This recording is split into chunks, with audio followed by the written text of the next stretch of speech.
June 7, 1944, Normandy, France. The morning mist hung like a shroud over the small village of Sainte-Mère-Église, 20 kilometers inland from Utah Beach. 17-year-old Mathilde Fournier stood at the window of her family's stone cottage, watching American paratroopers moving cautiously through the village square, their faces blackened with combat paint, their eyes constantly scanning for danger. She believed, as did many in her village, that liberation had finally arrived after 4 long years of occupation. They could not have known that their small corner of France would remain contested ground for weeks to come, or how profoundly one chance encounter would alter the course of lives across 2 continents. Before we dive into this story, drop a quick hi in the comments and tell me where you're watching from. It really helps support the channel. This is the account of how a brief moment of compassion during humanity's darkest hour created an unbreakable bond between 2 strangers from different worlds, and how that bond would be tested by distance, time, and the weight of unspoken promises. The dawn had brought with it the distant rumble of artillery from the coastal areas. The sounds of the Allied landings the previous day had reached even this inland village, bringing both hope and fear to its inhabitants. For Mathilde, the arrival of American forces represented something she had almost forgotten how to feel: possibility. The occupation had stolen her teenage years, transforming her from a carefree schoolgirl into someone who understood hunger, curfews, and the necessity of silence. "They say the Americans have landed over 100,000 men already," whispered her father, Marcel Fournier, as he joined her at the window. A former history teacher at the local school, he had been forced to abandon his position when the occupying forces implemented their own curriculum. Their industrial capacity is truly remarkable. 100,000 men, with all their equipment, transported across the English Channel in a single day. "Do you think they will stay this time?" Mathilde asked, remembering the brief Allied raids of previous years that had brought reprisals but no lasting change. "General Eisenhower commands 5 divisions just for the initial landings," her father replied, his voice carrying the weight of someone who had studied war, but never expected to live through one. "The Americans are producing 270,000 aircraft per year now. They have the factories of an entire continent working uninterrupted, while Europe lies in ruins. Yes, ma petite, I believe they are here to stay." The Fournier family had survived the occupation through careful compliance and the small vegetable garden behind their cottage that supplemented their meager rations. Marcel, his wife Louise, and their daughter Mathilde had adapted to the new reality with the resilience characteristic of the Norman people. Their home, like many in the village, had been partially requisitioned to house an officer of the occupying forces, leaving the family crowded into the remaining rooms. Captain Werner Hoffmann had been their unwanted guest for nearly 2 years. Unlike the caricatures of brutality that propaganda had prepared them for, Hoffmann was a former university professor who seemed almost apologetic for his presence. He maintained a formal politeness with the family, occasionally sharing his extra rations with them when supplies were particularly scarce. He spoke excellent French, having studied at the Sorbonne before the war, and sometimes engaged Marcel in cautious conversations about medieval history, their shared academic interest. "The captain left before dawn," Louise noted, joining her husband and daughter at the window. "He took all his belongings." "They know what's coming," Marcel replied. "The strategic situation has become untenable for them." The relative quiet of the morning was shattered by the staccato sound of machine gun fire from the edge of the village. The American paratroopers in the square immediately took cover, their training evident in their coordinated movements. "Get away from the window," Marcel ordered, pulling his wife and daughter back into the shadows of their small living room. "The fighting is not over. We must stay hidden." For 3 days, the Fournier family remained largely confined to their home as the battle for control of the strategic crossroads near their village continued. The Americans would advance during the day, only to be pushed back by counterattacks at night. The sounds of combat, the crack of rifles, the dull thump of mortars, and the occasional roar of tank engines became the terrifying soundtrack of their lives. On the afternoon of the 4th day, as Mathilde was tending to the vegetable garden behind their cottage, she heard a sound that made her freeze, the labored breathing of someone in distress. Peering cautiously around the corner of the stone tool shed, she saw him for the first time. Private First Class Robert Sullivan of the 101st Airborne Division, though she would not learn his name until later. The American soldier was propped against the rear wall of the shed, his uniform torn and dirty, his left leg extended awkwardly in front of him. His helmet was missing, revealing sweat-matted brown hair, and his young face, he could not have been more than 20, was pale with exhaustion and pain. When he saw Matilda, his hand moved instinctively toward the rifle leaning against the wall beside him, but he lacked the strength to raise it. "S'il vous plaît," he whispered in terribly accented French. "Help!" Matilda's first instinct was to run inside and tell her father. The penalty for harboring Allied soldiers was well known throughout occupied territories: immediate execution for all involved. But something in the young man's eyes, a mixture of fear and desperate hope, made her hesitate. "American?" she asked in the limited English she had learned in school before the occupation. He nodded weakly. "Got separated from my unit. My leg." Matilda glanced down and saw that his trouser leg was soaked with blood just below the knee.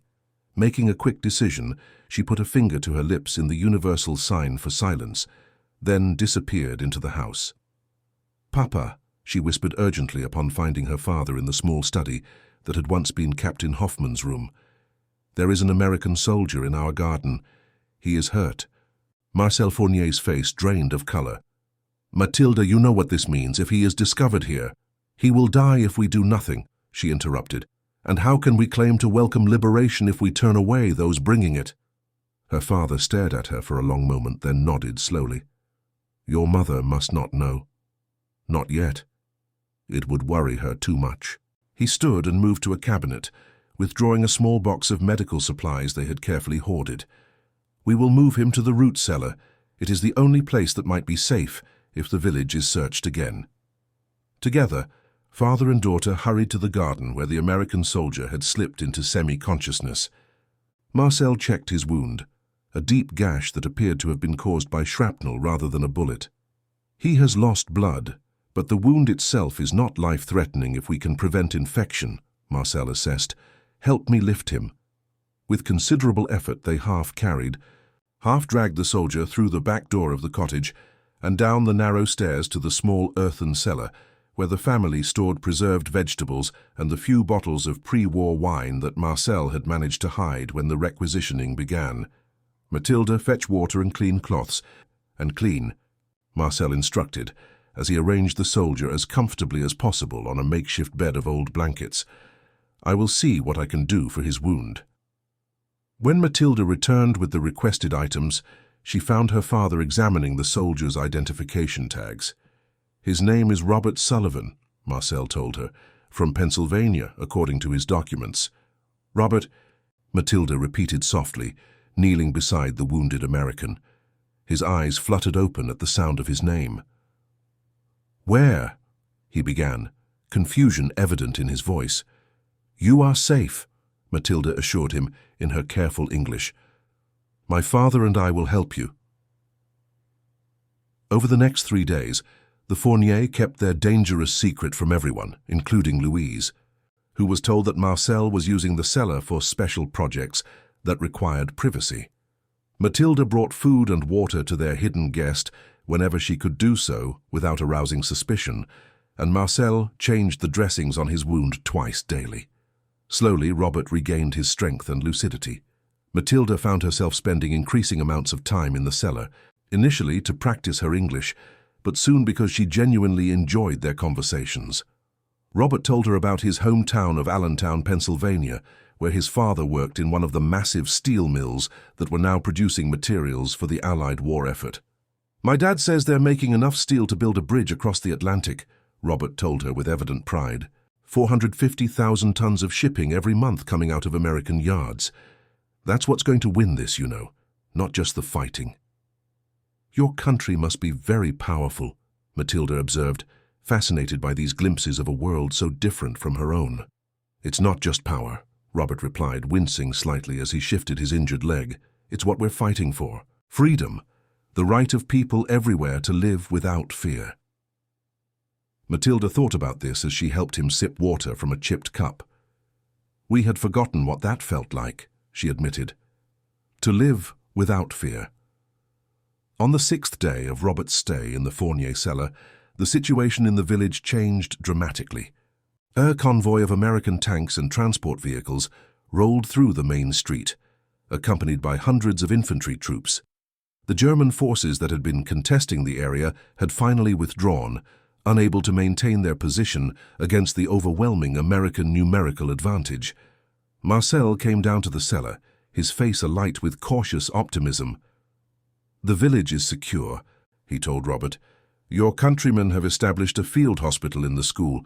We can move you there after dark." Robert looked up at the man who had risked everything to save his life, then at Matilda, who stood quietly in the corner of the cellar. "I don't know how to thank you both," he said, his voice thick with emotion. "There is no need," Marcel replied with dignified simplicity. "We did what any decent people would do." That evening, under cover of darkness, Marcel and Matilda helped Robert limp through the quiet streets to the school that had been converted into a medical facility. American military police stopped them at the entrance, rifles raised until Robert identified himself. "Stand down," ordered a nearby officer who had overheard the exchange. "This is one of ours." As medics came forward with a stretcher, Robert turned to Matilda and pressed something into her hand, his spare set of identification tags. "So you don't forget," he said softly. "I'll come back when this is all over. I promise." Before she could respond, he was whisked away into the brightly lit interior of the makeshift hospital, leaving Matilda standing in the darkness with a piece of stamped metal warm in her palm. Life in Sainte-Mère-Église changed rapidly after the Americans secured the area. The village became an important logistical hub for the Allied advance across Normandy. American supply trucks rumbled continuously through the streets, and military personnel outnumbered locals by a significant margin. Food became more plentiful as the Americans shared their rations, and medical care was made available to civilians who had gone without proper treatment for years. Matilda sought news of Robert whenever possible, but the chaos of the ongoing campaign made information difficult to obtain.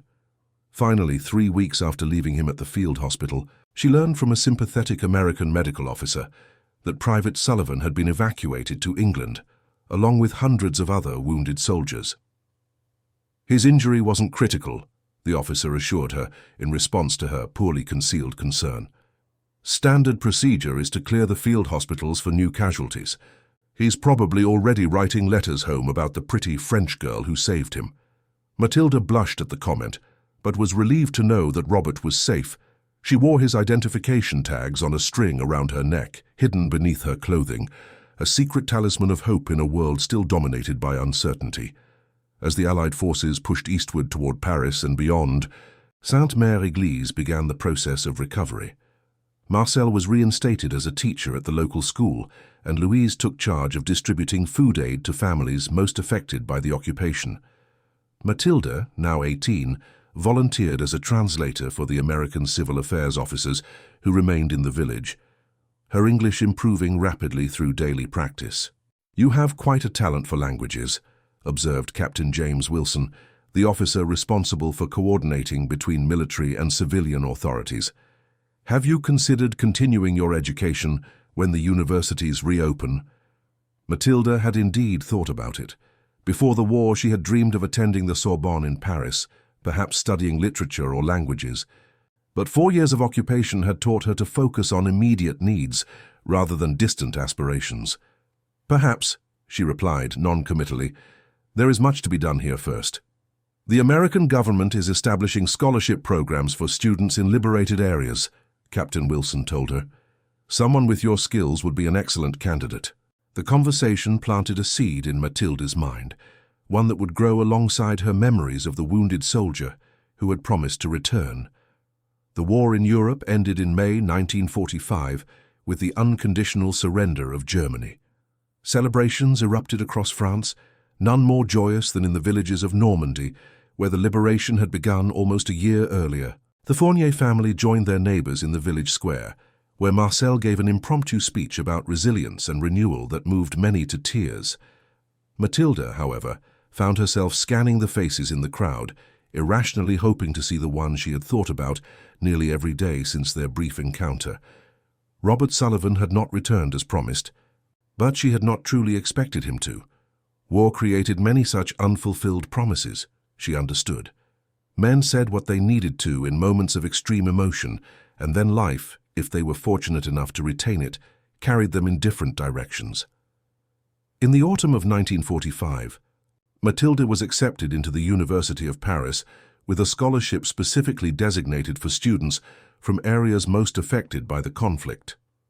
Her parents, though reluctant to see her leave, recognized the extraordinary opportunity being offered.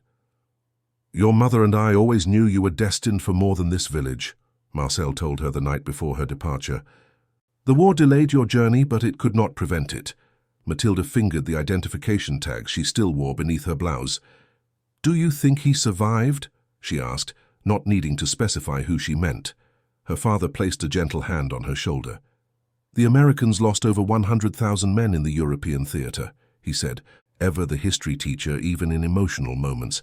"But they sent over 1,600,000.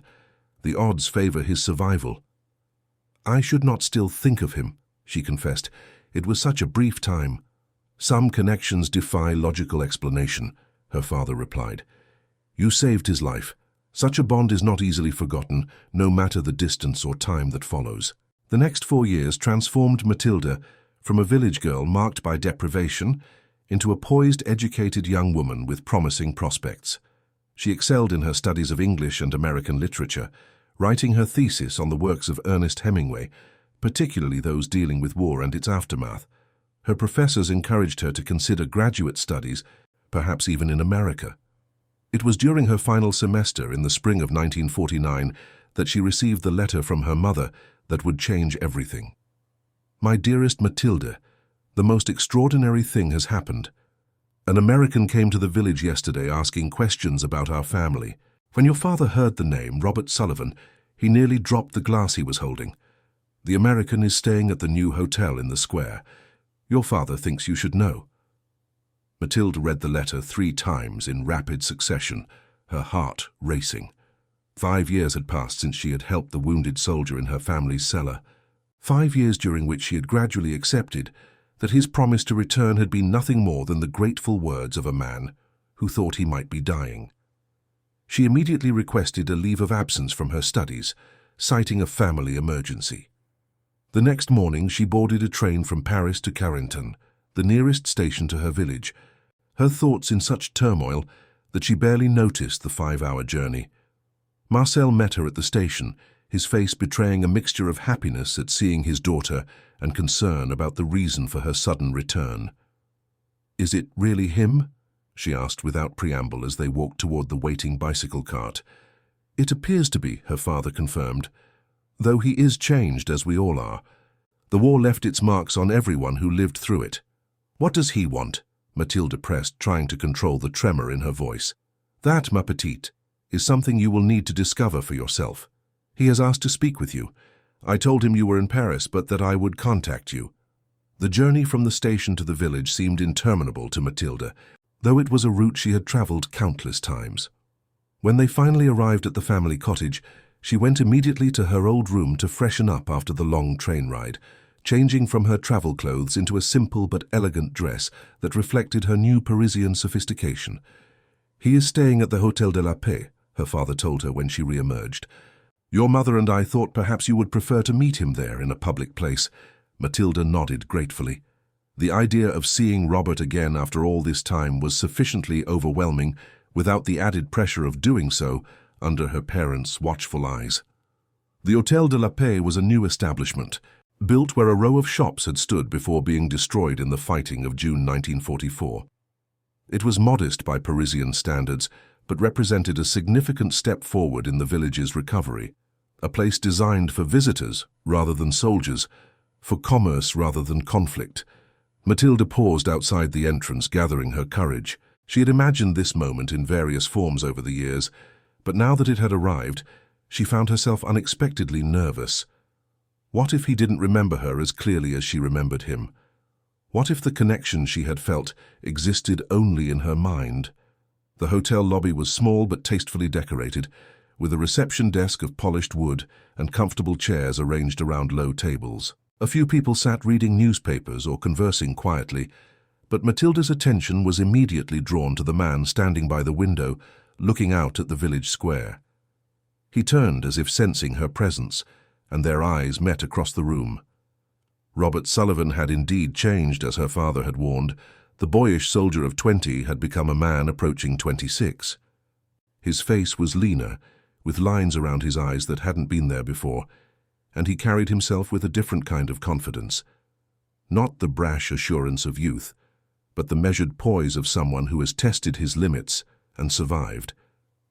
"Matilda," he said, and the sound of her name in his voice, deeper than she remembered, but unmistakably his, sent a shiver through her.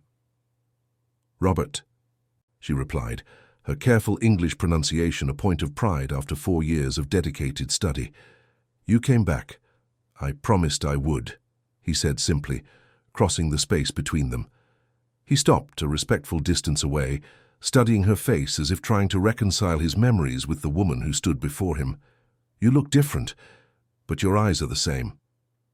For a moment, neither spoke, the weight of 5 years and thousands of miles hanging in the air between them.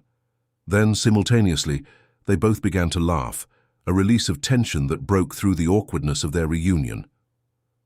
"I have thought of this moment so many times," Robert admitted, gesturing toward one of the small tables. "Would you sit with me? There is much I want to tell you." Over coffee served in the hotel's small dining room, Robert Sullivan shared the story of the years since they had last seen each other.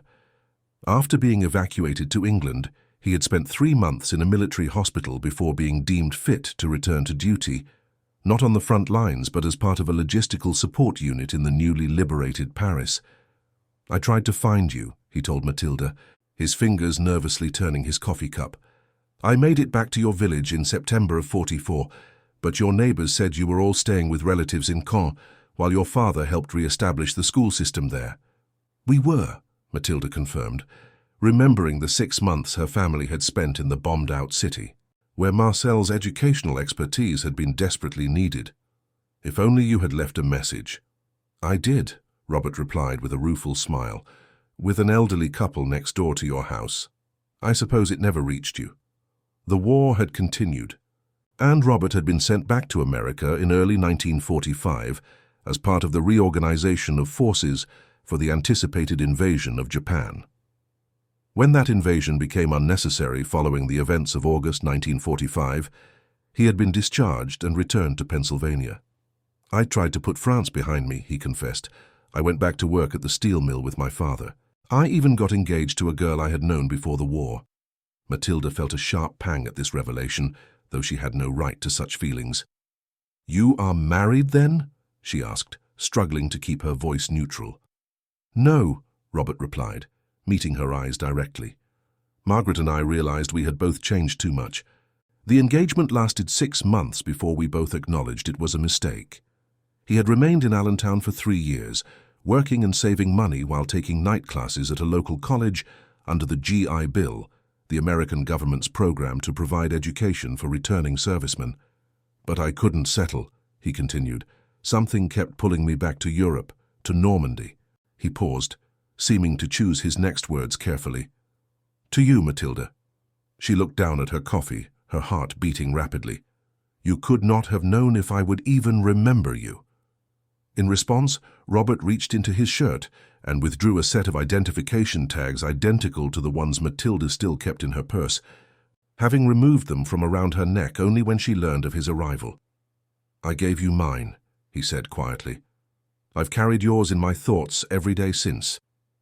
"I kept yours as well," she admitted, opening her purse to show him. Robert's face registered surprise, then deep emotion. "After I was discharged, I tried to move forward, but the past wouldn't let go. 6 months ago, I made a decision. I applied to complete my education in France, using my veterans' benefits. I was accepted at the American University in Paris." "You are studying in Paris?" Matilda asked, astonished at this coincidence. "Since January," he confirmed. "History with a focus on Franco-American relations.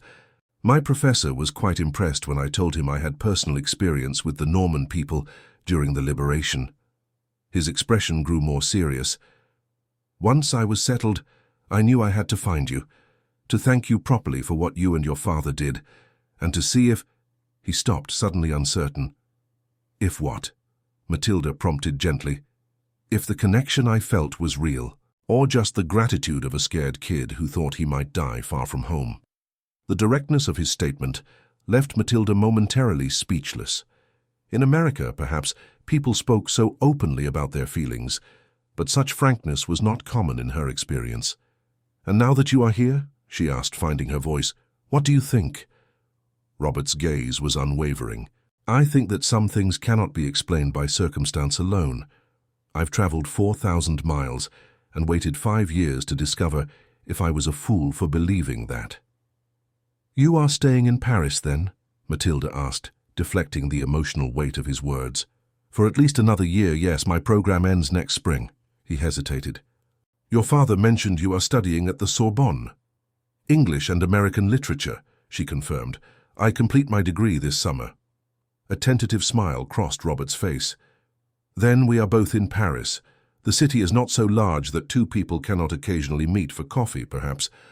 The simplicity of the suggestion, so much less dramatic than the reunion she had sometimes imagined, made Matilda smile in return. "I would like that," she said. They talked for hours, moving from coffee to dinner as the afternoon faded into evening. Robert shared stories of post-war America, the economic boom, the technological advancements, the sense of optimism that pervaded the nation despite new tensions arising with the Soviet Union. Matilda spoke of France's slower recovery, the political changes, and her own experiences as a student in a Paris still bearing the scars of occupation. "My father believes that it will take a generation for the full psychological impact of the war to be understood," she told him. "He says historians of the future will study not just the battles but the transformation of entire societies." "Your father is a wise man," Robert replied. "I would like to see him again, to thank him properly." "You will," Matilda assured him. "My parents have invited you to dinner tomorrow evening if you are willing." Robert's face lit up at the prospect. "I would be honored."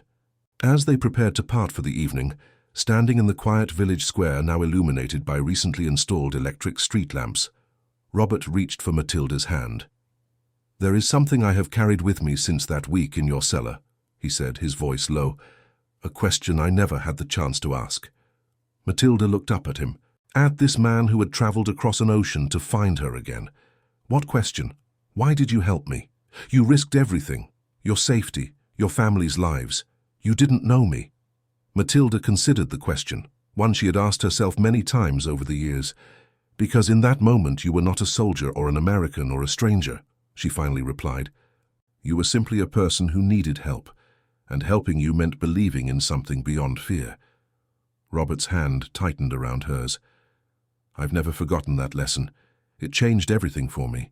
How I see the world, what I believe is possible." "For me as well," Matilda admitted. The next evening's dinner at the Fournier cottage was initially awkward, with Louise fussing nervously over the simple but carefully prepared meal, and Marcel adopting a formally polite manner that Matilda recognized as his protective instinct in action. But as the meal progressed, the atmosphere warmed considerably, especially when Robert presented them with gifts he had brought from America, coffee and chocolate for Louise, and a collection of recent historical journals for Marcel. "Your daughter tells me you have been reinstated as the school's history teacher," Robert said to Marcel as they enjoyed Louise's apple tart for dessert. "I imagine much has changed in how you present recent events."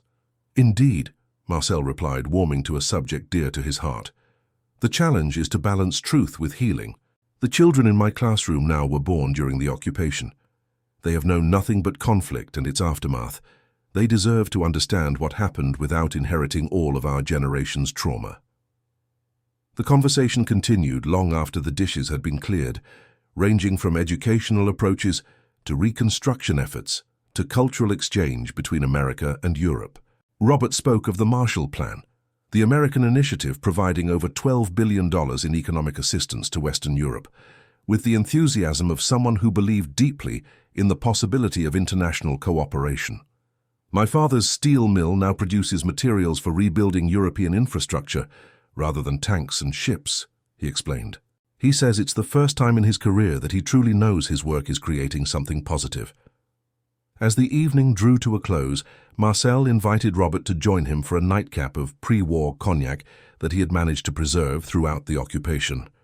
Louise tactfully suggested that Matilda might enjoy showing their guest the garden, which had been significantly expanded since his brief stay in 1944. Under a clear Norman sky filled with stars, Matilda led Robert to the stone tool shed where she had first found him 6 years earlier. "It looks smaller than I remember," he observed with a slight smile.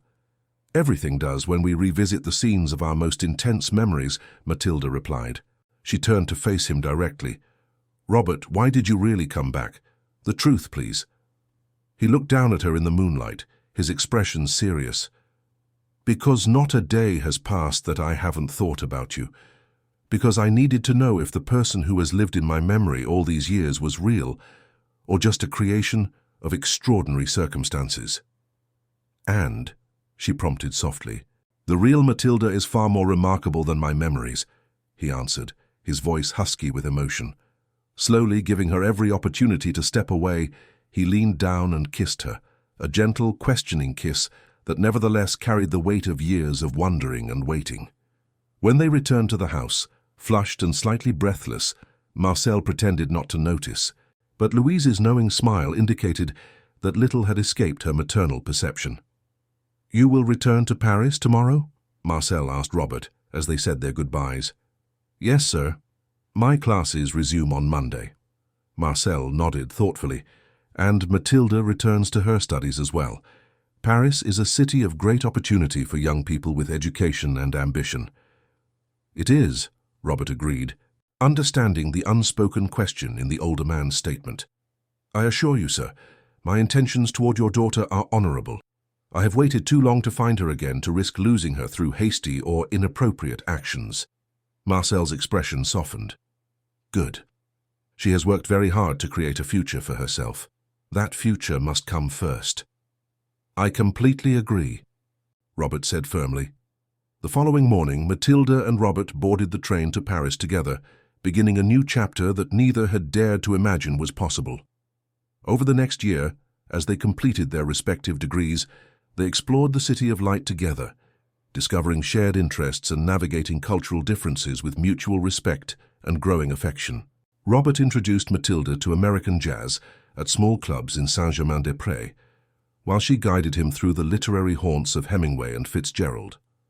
They debated politics, compared educational systems, and gradually built a relationship based not on the dramatic circumstances of their first meeting, but on the more enduring foundation of intellectual and emotional compatibility. In the spring of 1950, as they both approached graduation, Robert asked Matilda to accompany him to America, where he had been offered a position teaching European history at a college in Pennsylvania. "I cannot ask you to leave your country, your family, everything you know," he told her as they sat on a bench in the Luxembourg Gardens. "But I cannot imagine my future without you in it." Matilda, who had recently received an offer to join the faculty at her own university as a junior lecturer in American literature, faced the most difficult decision of her life. "I have spent years studying your country through its books," she said thoughtfully. "Perhaps it is time to experience it directly." "You would consider it?" Robert asked, hardly daring to hope. "On one condition," Matilda replied, her expression serious, "that we return to France often. My parents have lost too much already. I cannot deprive them of their only child entirely." "Of course," Robert agreed immediately. "Every summer, at least, and perhaps when we have children of our own they could spend longer periods here, becoming truly bicultural." The casual mention of children, of a shared future extending decades into the distance, made the decision suddenly clear for Matilda. This was no longer about a debt of gratitude or a romantic notion born from extraordinary circumstances. This was about building something new together, something that honored both their pasts while creating a bridge to the future. Their wedding took place in the village church of Sainte-Mère-Église in August 1950, attended by both families and many local residents who remembered the young American paratrooper and the girl who had risked everything to save him. Marcel gave a moving speech about how personal connections could heal the wounds that politics and war had created, and Robert's father, a taciturn steel worker who had never before traveled outside the United States, raised a toast in carefully rehearsed French to new beginnings. The newlyweds settled in Allentown, Pennsylvania, where Robert taught history at Muhlenberg College, and Mathilde eventually established a program in French language and literature. Their home became a gathering place for international students, visiting scholars and local veterans interested in maintaining connections with the countries where they had served. In the summer of 1955, now with 2 young children in tow, they returned to Normandy for an extended visit, coinciding with the 10th anniversary of the liberation. The village had changed considerably, rebuilt shops, paved roads, and modern conveniences that had been unimaginable during the occupation. But the stone cottage of the Fournier family remained largely as it had been, a physical anchor to memories that shaped but no longer defined them. Marcel, now retired from teaching but actively involved in documenting local experiences of the war for future generations, took his grandchildren to the beaches where the Allied forces had landed and explained in terms they could understand the significance of what had happened there. "Your papa and maman met because of these events," he told them, standing on the windswept shore of Utah Beach. "From terrible things, good can sometimes emerge. This is the lesson you must remember." Later that evening, after the children had been put to bed in their grandparents' house, Mathilde and Robert walked to the village cemetery, where a memorial had been erected to honor both the Allied liberators and the local civilians who had perished during the occupation and subsequent battle. 10 years, Mathilde mused, leaning against her husband as they stood before the simple stone monument. "Sometimes it feels like another lifetime, other times like yesterday. I still have nightmares occasionally," Robert admitted quietly, "about the drop, about being separated from my unit. But they always end the same way now, with you finding me." Mathilde slipped her hand into his. "In my dreams you are always leaving, walking away to the field hospital, looking back once before disappearing." "But I came back," he reminded her gently. "Yes," she agreed, resting her head against his shoulder. "You came back." As they stood there in the gathering twilight, surrounded by the evidence of both destruction and renewal, Mathilde reflected on the extraordinary chain of events that had brought them to this moment. High chance encounter in the chaos of war, a simple act of compassion that defied the logic of survival, a promise made in desperate circumstances but somehow kept across years and oceans. "Do you ever wonder what would have happened if you hadn't been wounded near our garden?" she asked. "If you had rejoined your unit or been found by someone else?" Robert was silent for a moment, considering the question. "I believe some connections are destined to occur," he finally replied. "The circumstances might change, but the outcome would find a way." Mathilde smiled at his response, so characteristic of the optimism she had come to associate with her adopted country. "The historian speaks of destiny? How unscientific, Professor Sullivan." "The historian recognizes patterns," he corrected with a smile, turning to face her, "and the strongest pattern I've observed in my studies is that human connection ultimately proves more powerful than human conflict." As they walked back toward the Fournier cottage through the peaceful Norman evening, Mathilde reflected on the truth of his words. The great industrial might of America had indeed helped win the war, producing vessels and vehicles and weapons in quantities that overwhelmed their opposition. But it was the smaller, more personal forms of production that had won the peace: the building of relationships, the creation of families, the establishment of connections that transcended borders and ideologies. Their story, of a wounded soldier and the girl who helped him, was just one among millions from that global conflict. Not the most dramatic, perhaps, or the most historically significant, but in its quiet way, it represented the hope that had emerged from humanity's darkest hour, that compassion could survive in the most terrible circumstances, and that the bonds formed in moments of extremity could endure to create something lasting and beautiful in times of peace. And that concludes our story. If you made it this far, please share your thoughts in the comments. What part of this historical account surprised you most? Don't forget to subscribe for more untold stories from World War II And check out the video on screen for another incredible tale from history. Until next time.